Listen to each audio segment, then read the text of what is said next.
Здравствуйте! Добро пожаловать на канал About Animals. Произошло это в одном из поселков Алтайского края. Местные жители были обеспокоены тем, что кто-то оскверняет могилы усопших родственников, оставляя после себя кучу земли, да следы лап, похожие на волчьи или собачьи. Дело получило общественную огласку, и для того, чтобы разобраться в ситуации, руководство охотничьего хозяйства края направило в поселок опытного егеря. Охотник-следопыт без труда определил, что следы, оставленные на могиле, принадлежат волку. Загадкой оставалось другое: почему хищник разрывает только одну могилу, а не все подряд, что казалось бы более логичным. Серого бродягу почему-то интересовало именно это захоронение десятилетней давности. От времени надпись на табличке стерлась, и было не различить, чья это могила. Попытка устроить засаду ни к чему не привела. Волк, словно потеряв интерес к неприятному и, местами, кощунственному занятию, не пришел в эту ночь. Но егерь не собирался сдаваться без боя. Несмотря на то, что стояла зима, он оборудовал себе лёжку за поваленным деревом и принялся ждать. На третьи сутки серый вандал появился на кладбище. Волк сразу направился к облюбованному захоронению. Когда он разгреб могилу, то поднял морду к небу и протяжно завыл.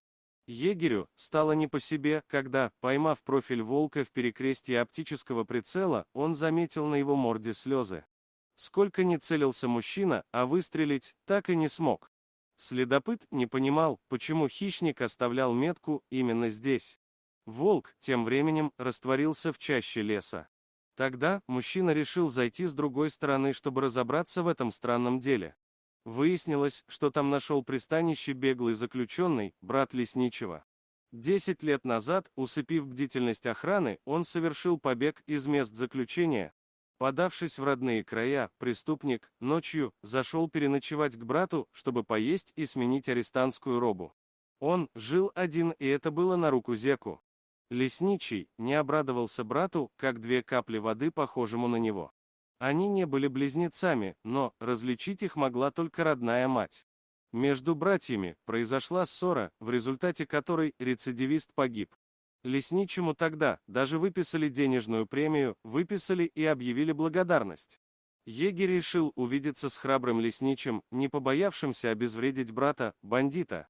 Но соседка сказала, что он сразу после похорон уехал в город и живет теперь там.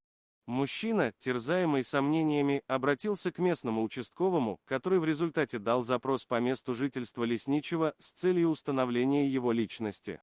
Через пару дней пришел ответ, что проведенная дактилоскопическая экспертиза показала, что лесничим оказался беглый рецидивист, официально числившийся мертвым.